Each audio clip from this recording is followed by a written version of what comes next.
السلام علیکم ورحمۃ اللہ وبرکاتہ۔ فہم القرآن کورس کلاس 57 میں آپ سب کو خوش آمدید ہے۔ اہلاً و سہلاً مرحبا۔ آج کا ہمارا لیسن ہے سورہ النساء آیت 41 سے آیت 60 تک۔ قرآن کریم کی تلاوت کرنے والوں کی ہر مراد اللہ سبحانہ تعالیٰ قبول فرماتے ہیں، یعنی جو شخص قرآن کریم کو اس کو سمجھنے میں اتنا ٹائم لگاتا ہے، پورا پورا دن پڑھتا رہتا ہے، اس کو یہاں تک کہ اتنی بھی دعا، اتنا بھی وقت نہیں ملتا، اتنا بھی اس کو ٹائم نہیں ملتا کہ وہ اللہ سے خوب دعائیں کر سکے، تو ایسے شخص کی اللہ تبارک تعالیٰ دعائیں قبول فرما لیتے ہیں۔ وہ مانگے یا نہ مانگے، اس کی حاجتیں اللہ تبارک تعالیٰ قبول فرما لیتے ہیں۔ تو صحیح مسلم میں آتی ہے حدیث میں کہ اللہ سبحانہ تعالیٰ فرماتے ہیں، رسول اللہ صلی اللہ علیہ وسلم نے فرمایا، قرآن کریم کی تلاوت کرنے والوں کی ہر مراد اللہ پوری کرتے ہیں۔ سبحان اللہ۔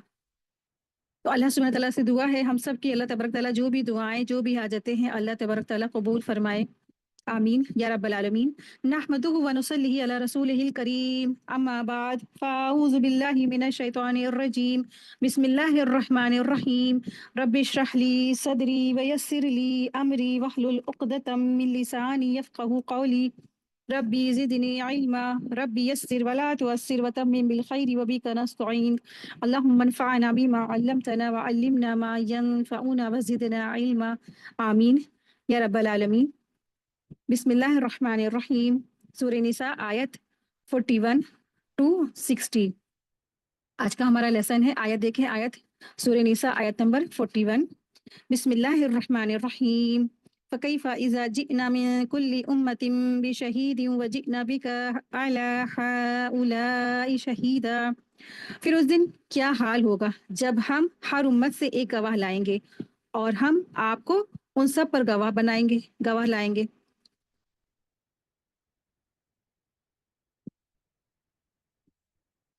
اس آیت میں ہر امت میں سے اس کا پیغمبر اللہ کی بارگاہ میں گواہی دے گا، یعنی کہ یہاں پہ اللہ سبحانہ تعالیٰ فرما رہے ہیں، یہاں پہ جو اللہ سبحانہ تعالیٰ نے فرمایا کہ ہر امت سے ایک گواہ اللہ تعالیٰ لے آئیں گے، تو اس سے مراد کیا ہے؟ ہر امت میں سے اس کا پیغمبر اللہ کی بارگاہ میں گواہی دے گا کہ اے اللہ، ہم نے تو تیرا پیغام اپنی قوم کو پہنچا دیا تھا، اب انہوں نے نہیں مانا اور ہمارا اس میں قصور کیا ہے؟ پھر ان سب پر نبی کریم صلی اللہ علیہ وسلم بھی گواہی دیں گے کہ یا اللہ، یہ جتنے بھی پیغمبر یہ سچ کہہ رہے ہیں، یعنی کہ اللہ سبحانہ تعالیٰ نے آدم علیہ السلام سے لے کر نبی کریم صلی اللہ علیہ وسلم تک کی کئی انبیاء بھیجے، کئی رسول بھیجے، اور تقریباً بہت سارے انبیاء کا ذکر، بہت سارے رسولوں کا ذکر قرآن کریم اور حدیثوں میں بھی آیا ہے۔ تو جتنے بھی اللہ نے پیغمبر بھیجے، رسول بھیجے، نبی بھیجے، وہ سارے کے سارے قیامت میں اکٹھے کر دیے جائیں گے، اور امتوں کے جتنی بھی امتیں آئیں ان سب کے پیغمبروں کو اللہ تبارک تعالیٰ لے آئیں گے اور ان کی گواہی لی جائے گی۔ کیا تم نے اپنا کام کیا تھا؟ تم کو جو کام سونپا گیا تھا، تم نے اپنی قوم کو اللہ کا پیغام پہنچایا تھا نا، کہ اللہ کا پیغام کیا ہے؟ کہ صرف اللہ کی عبادت کرو، اللہ کے ساتھ کسی کو شریک مت ٹھہراؤ، اور رسول کی بات مانو، اور آخرت پہ یقین کر لو۔ تو اس کی بات، یہ جو پیغام سب نے، سارے رسولوں نے پہنچا دیا تھا۔ سارے رسول اللہ کے حضور کھڑے ہو کر قیامت کے دن، آخرت کے دن گواہی دیں گے، اور جب وہ گواہی دے چکیں گے تو اس کے بعد خود رسول اللہ صلی اللہ علیہ وسلم بھی گواہی دیں گے، ہاں اللہ تعالیٰ ان سب نے آپ کا پیغام پہنچا دیا تھا۔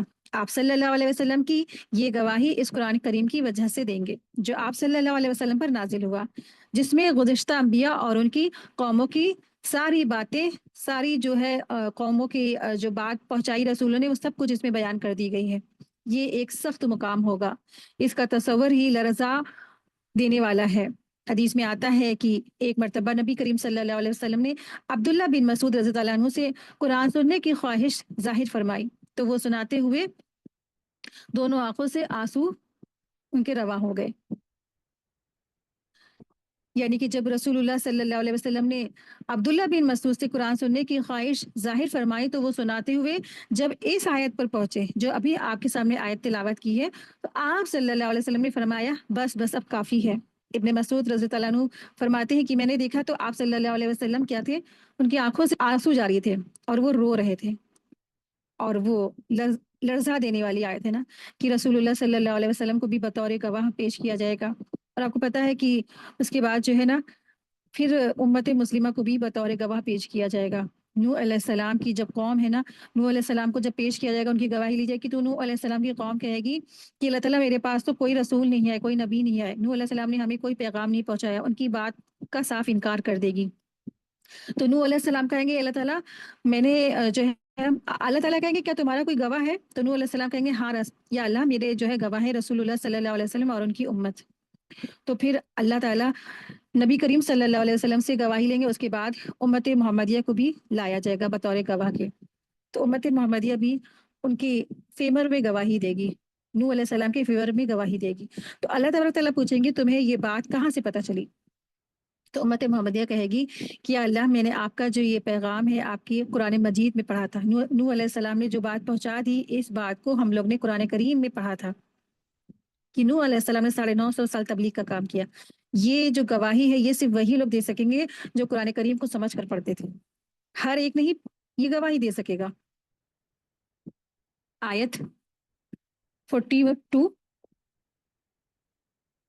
اس دن وہ لوگ جنہوں نے کفر کیا ہے اور رسول کی نافرمانی کی آرزو کریں گے کہ کاش ان پر زمین برابر کر دی جاتی اور وہ اللہ سے کوئی بات چھپا نہ سکتے، یعنی جس دن وہ دن یعنی آخرت کا دن ہوگا، اور جس دن رسول کی نافرمانی کرنے والے جو لوگ ہیں وہ آرزو کریں گے کہ کاش انہیں مٹی کے برابر کر دیا جاتا، یعنی مٹی کے نیچے ہی ان کو دبا دیا جاتا، ان کو جو ہے بالکل برابر کر کے مٹی میں نیچے دبا دیا جاتا، اوپر سے مٹی پوری برابر کر دی جاتی۔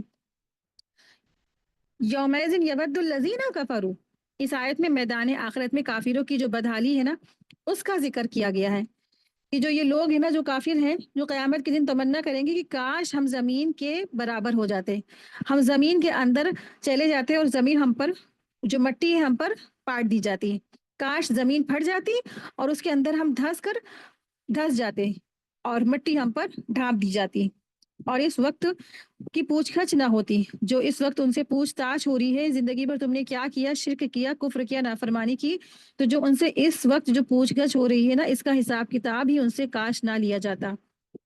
میدان محشر میں جب کفار دیکھیں گے کہ تمام جانور ایک دوسرے کے جو ظلم کا بدلہ ہے وہ دینے کے بعد سب کے سب مٹی بنا دیے جائیں گے نا، تو ان کو بھی حسرت ہوگی اور وہ بھی تمنا کریں گے کہ کاش ہم بھی کیا ہوتے، آج مٹی ہو جاتے۔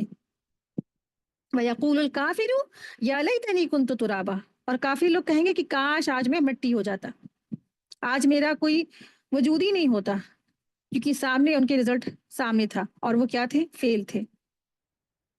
آیت 43، اے ایمان والو تم نشے کی حالت میں نماز کے قریب مت جاؤ یہاں تک کہ تم وہ بات سمجھنے لگو جو کہتے ہو، اور نہ حالت جنابت میں، تاکہ تم غسل کر لو سوائے اس کے کہ تم سفر میں ہو، راستہ طے کر رہے ہو، اور اگر تم بیمار ہو یا سفر میں ہو یا تمہیں کوئی قضائے حاجت سے لوٹے یا تم نے عورتوں سے مباشرت کی ہو، پھر تم پانی نہ پا سکو تو تم پاک مٹی سے تیمم کر لو، بس اپنے چہروں اور اپنے ہاتھوں پر مسح کر لیا کرو، بے شک اللہ معاف فرمانے والا بخشنے والا ہے۔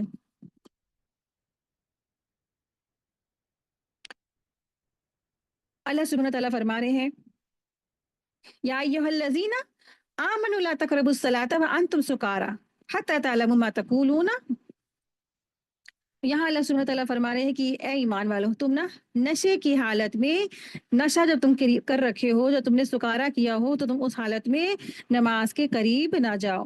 اس آیت کا شان نزول کیا ہے؟ دراصل ترمذی میں علی رضی اللہ عنہ کا یہ واقعہ بھی مذکور ہے کہ جب شراب کی حرمت سے پہلے ایک دفعہ عبد الرحمن بن عوف نے بعض صحابہ کرام کی دعوت کر رکھی تھی جس میں شراب کا جو ہے شراب نوشی کا بھی انتظام کیا گیا تھا۔ جب یہ سب حضرات کھا پی چکے تو مغرب کی نماز کا وقت ہو گیا، تو علی رضی اللہ عنہ کو امام بنا دیا گیا۔ ان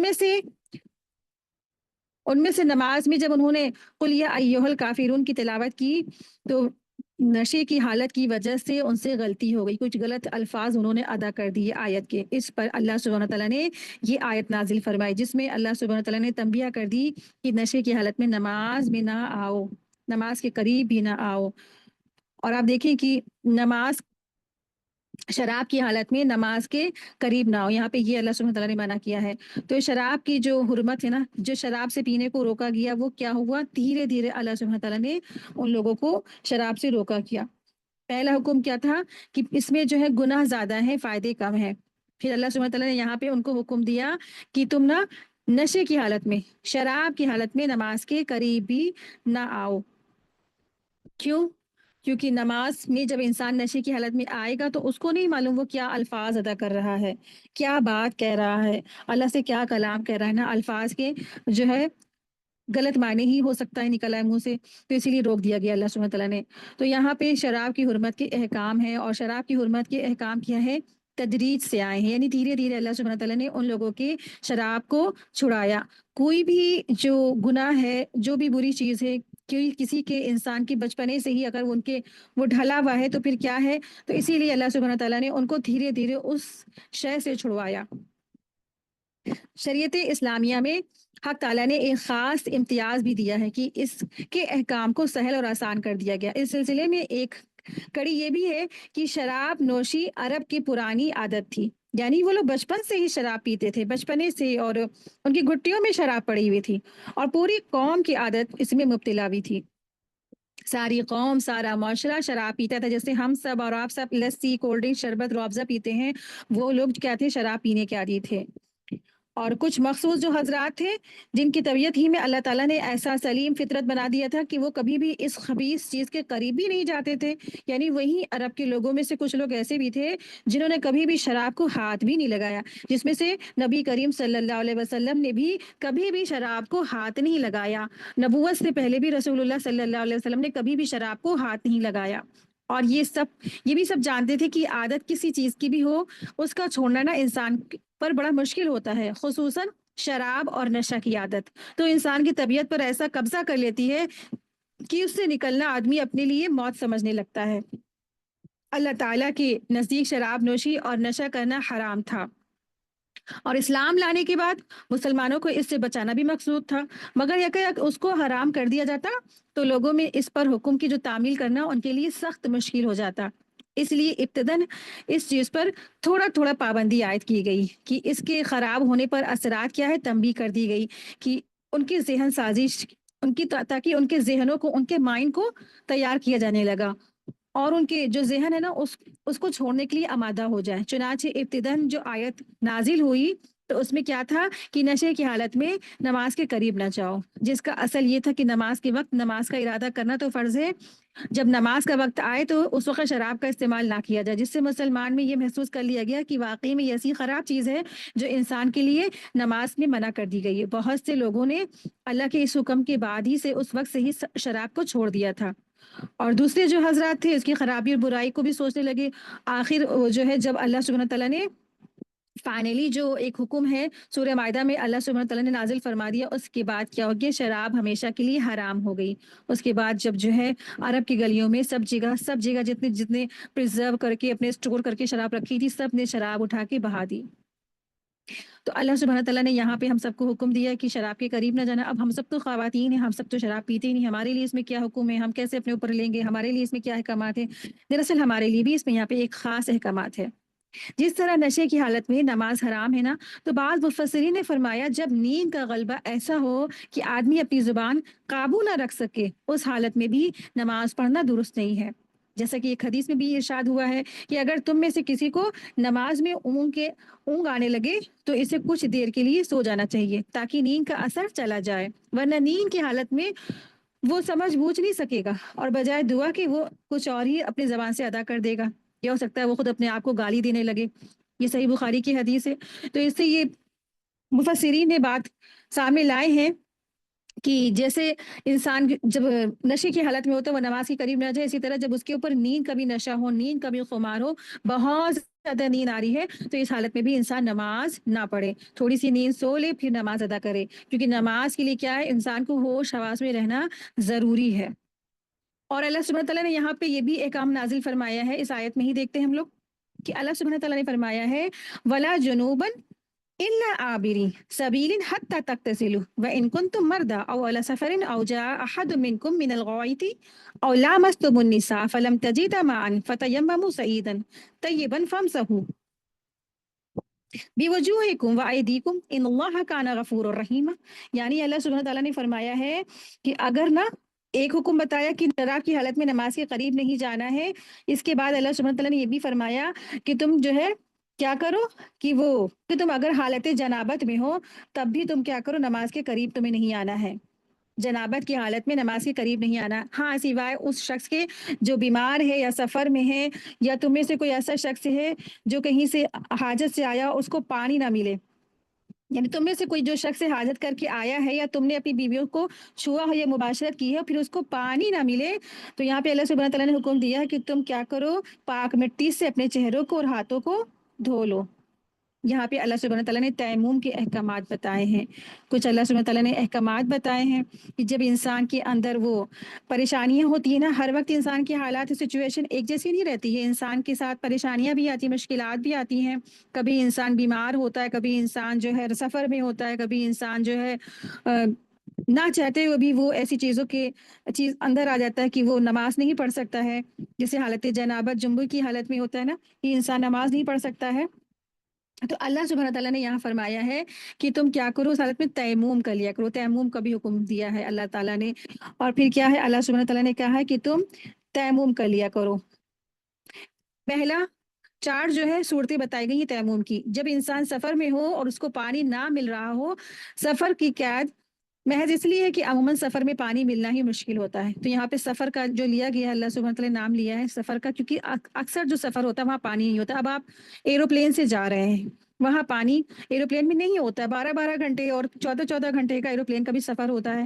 اب کیا نماز چھوڑ دے گا انسان؟ نا نہیں نا. تو پھر انسان کیا کرے، چھوٹا سا تیمم کا ٹکڑا رکھے، مٹی کا ٹکڑا رکھے اور تیمم کر لے، اپنی نماز ادا کر لے.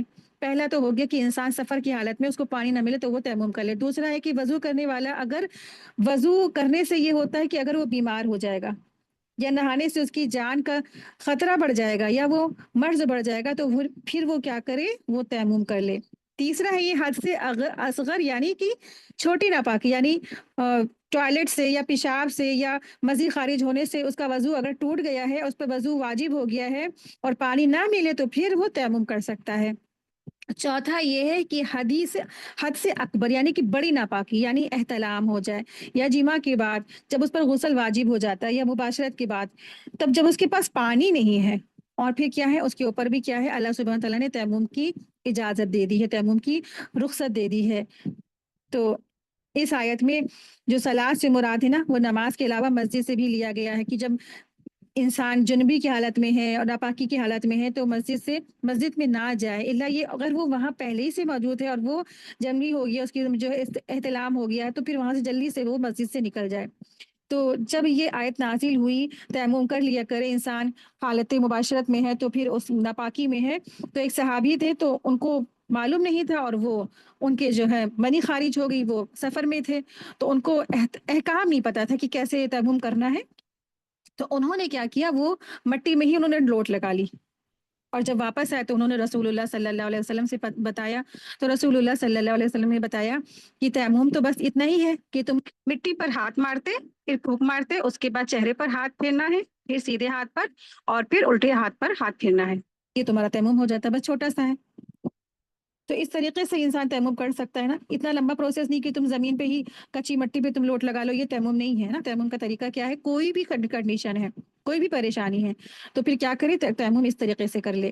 پھر اسی طرح سے جو ایک حدیث ملتی ہے کہ ایک شخص جو تھے بہت زیادہ بیمار تھے اور ان کو جو تھا انہوں نے صحابہ سے پوچھا کہ کیا کریں، مجھے چوٹ لگ گئی ہے تو میں کیا کروں، مجھے نہانا مجھ پر فرض ہو گیا ہے اور میرے سر پہ چوٹ بھی ہے تو میں کیا کروں، کیا میں نہا لوں؟ تو صحابی نے کہا ہاں ہاں تم جاؤ نہاؤ جلدی، تمہیں پتہ جو ہے جو ہے غسل فرض ہو گیا، تم نہاؤ جا کر کے.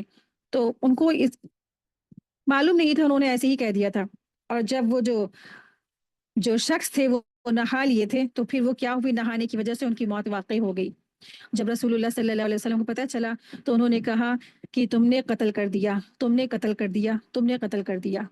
کہ مطلب غلط بات کا مشورہ دینے سے اگر سامنے والا وہ فوت ہو گیا، مر گیا، تو پھر کیا ہو گیا، تم نے قتل کر دیا، تم لوگوں نے قتل کر دیا. ایسے انہوں نے الفاظ ادا کیے. تو وہ صحابی کہتے ہیں کہ مجھے اتنا زیادہ اپنے اوپر ریگریٹس ہوا کہ کاش میں نے جو ہے اس دن ایمان لایا ہوتا، میں اس سے پہلے ایمان ہی نہیں لاتا ہوتا. اتنا زیادہ ان کو ریگریٹس ہوا، اتنا پچھتاوا ہوا. تو اسی طرح سے ایک حدیث ہم لوگ دیکھ لیتے ہیں